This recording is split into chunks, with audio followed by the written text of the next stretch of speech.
Kamusta, Lilan? Wala kang ginagawa ngayon, no? Puro hosting tsaka corporate gig. Puro comedy tsaka podcast. Yun lang. Mapunta tayo dun sa full-time kasi full-time Oo. comedian ka na, di ba? Nag-start ako January. Umalis ako sa pagiging creative director sa advertising. Kasi gusto ko, wala akong pere. Kaya, Yun ang motivation. Yan ang motivation. oo. Paano mo, Reverse motivation. sino nag-joke sa'yo na takina, pop you office? Ako lang talaga eh. Oo. Tsaka yung hindi ko na kaya yung stress. Feeling ko pag tumagal ako dun sa industry na yun, patay na ako in 10 years. Kaya, bakit? Anong klaseng stress yung na dudulot mo? Na nangyayari sa'yo? Puro overtime tsaka mental work. Pag mental, mas nakakapagod sa akin yung sakit sa ulo. Every week ang hospital halos. Talaga? Every time. Hina mo naman. Hindi Bakit ako. mo na yung problema? Ano bang work mo? Construction ka ba? Arawan po, arawan. Ano bang work mo? Advertising. Creative pasok. director. Pasok. Creative director ka na. Mm. Anong pasok mo? Pasok ay 9 a.m. hanggang magdamag, hanggang hindi pa kontento yung kliyente mo. Kailangan sa buong araw na yun, kailangan ma-satisfy mo Kasi siya. may deadline ka eh. So, mga commercial na hinihingi, mga script, mga ganyan. Pag hindi pa sila satisfied, uulitin mo. Kahit yung deadline, same day pa rin. Yun, ganun ka-hassle. Until now, ganun pa rin ka-hectic ang ad agency. Kasi dati, di ba, may mga nababalitaan tayo, mga namamatay mismo sa office. Oo. Totoo yan.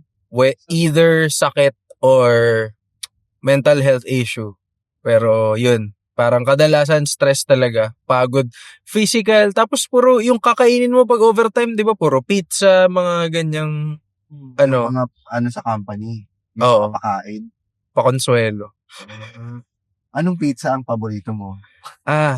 Yung basta libre pwede na. Ako din naman. Pucha ako, namimili ako, yellow ka. Oo. Libre na yellow ka. Dati kasi mas mahal yun kaysa sa di ba? Oo. Pizza Hut eh. Tapos minsan pag Pizza Hut pa yung yung pan pizza lang yung ibibigay, wala pang Makapal. crust. Oo. Parang yun ata yung yung kunyari kung paano ka binabalyo ng isang kliyente kung ano yung pinapakain sa inyo. Okay Sa na. brand ng pizza. Sa brand ng pizza, di ba? Bakit na kung yellow cup talagang puta, dapat dito ka sa akin. New Year's finest dapat to. Oo. Tapos may chicken wings, no? Sa gilid. Dapat may ganun. Tsaka Charlie Chen. Tsaka walang card dun eh, sa yellow cab eh. Oo. Pag sa Shakey's, merong Shakey's card. Tapos, syempre, dalawa yon Oo. para lang makatipid. Pero pag yellow cab, pag dinamihan nila yung order, Alam mo, mayaman eh.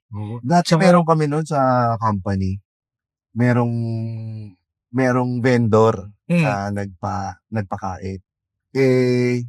May malaki yung activity yon para magdamagan kami.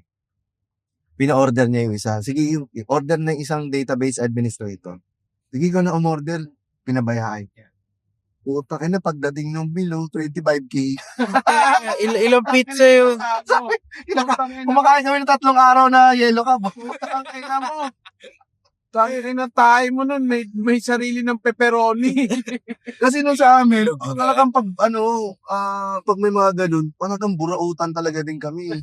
Pag IT, buraot din eh. Pero may malalaki budget ng IT.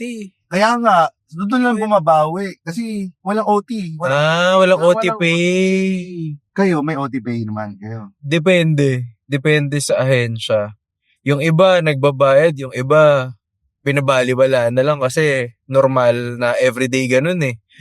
Tapos tatanungin ko, questionin pa, ba't ka nag-OT? Malamang hindi pa, ayaw pa tanggapin ng kliyente yung mga gusto mong ihahing idea. Paano yun? Kailangan may pakita kang kuweba. Parang timesheet, ganun.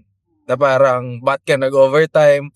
Pero ang problema niyan, pag sinabi mo yung totoong dahilan, magre-reflect yun sa performance mo. Oo, kasi di mo ginawa na.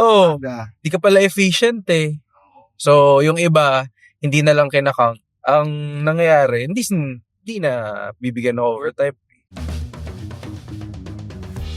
Sulit ang kulitan, bitin sa tawanan. Catch the latest episodes on YouTube, Spotify, or wherever you listen to podcasts. Dito lang sa Fast Lane with VinFast.